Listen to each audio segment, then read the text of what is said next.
Welcome, ladies and gentlemen, to part 5 of the VUMC Worship Arts Technical Training, and this time we're doing the camera and the camera accessories, as you can see in the video now. This will show you how to run all the audiovisual stuff, and first things first, let's tackle the camera. On the side, you will see knobs and buttons again. This time we're going to open up the little silver lock that opens up the side window so that we can see what we're looking at. There's the lock right there. On the opposite side, next to that red button, is a little green button and a switch. Just turn it just one little click counterclockwise and it'll go from off to camera. And once that goes on, we have a camera, working camera. So when you run this camera, make sure that you zoom, pan, tilt, move left to right, however, nice and smoothly. Try not to zigzag too much all over the place. And of course, when you want to zoom in, up at the top of the camera, the zoom buttons, close and far. When I record Pastor Steve, I like to leave a little bit of top and bottom of him, so that way if he moves around, it's easier to track him. If you zoom in just a little bit too close, like his waist and above, and he starts moving around, you get a lot of jiggly effect on the camera, and it's kind of sloppy, so I like to just push back a little bit. Turn off the camera, basically just move the camera back to where it was, shut the window, and you are done. Now then, let's go check out the other bits and pieces we use. That is our switcher. The top one is our Blu-ray DVD player. The bottom one is our burner. As for the switcher, just turn on the green button. Give it a couple of seconds. You'll see the lights flash on and off, especially the white buttons. They'll go white to red, and then they'll stop with whatever the last button was pushed. And in this case, the last button pushed was a black screen.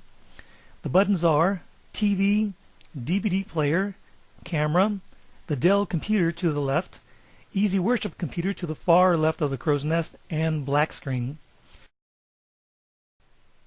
The main ones that we use are camera and Easy Worship.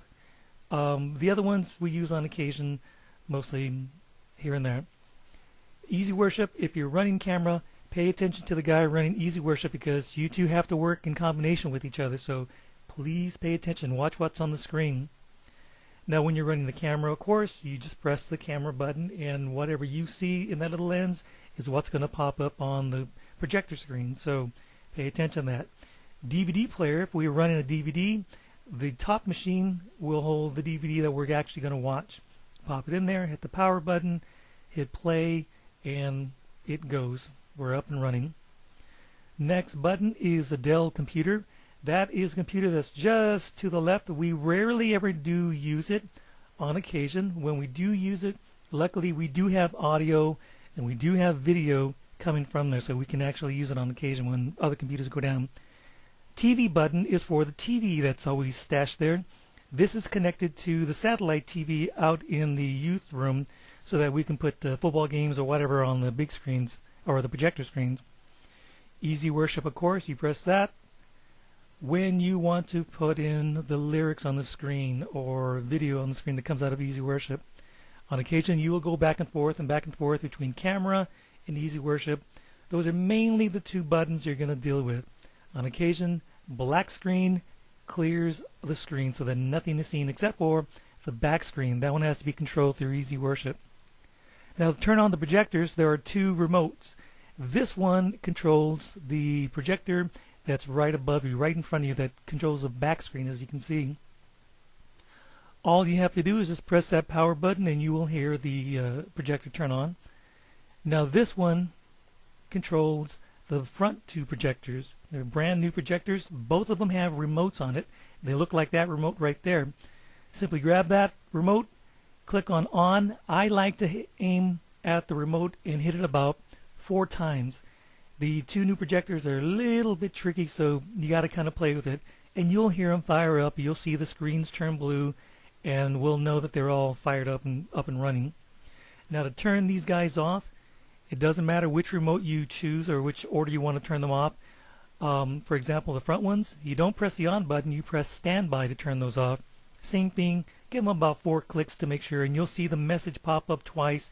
Do you want to turn this off? And then it'll go off. Same works with the rear projectors. Now then, our DVD recorder. All you have to do is turn on the power there, and you'll see the messages come on there. hit the open close, and the little track will come out, and you will put in a fresh DVD, and it will go inside and it'll initialize and everything, and you hit record. We start recording the sermon. Whatever's on the camera, we see, and that it starts at 9:10. You can use the remote control to do the stop, or you can hit the stop button that's on the little, there's like a Heidi panel that's underneath there. Now this is how we do the finalizing. When we're done recording, what we do is we click on the open close button, and then when we hit open close, it'll say final on the output. Just hit record, hit the record button, and end will pop up on that output. So instead of being the numbers there, it'll say end, and it'll start initializing a 1%, 2%, 3%. When it says end, simply just click on open close. The DVD will pop out from there, and just grab a marker and put the date on it and put it in the DVD holders, and we know we're done for that particular week. And that's, of course, where we keep all the blank DVDs. We have more DVDs in our storage. So that is pretty much how you run the camera setup in the Easy Worship Crow's Nest. If you have any questions, please contact me.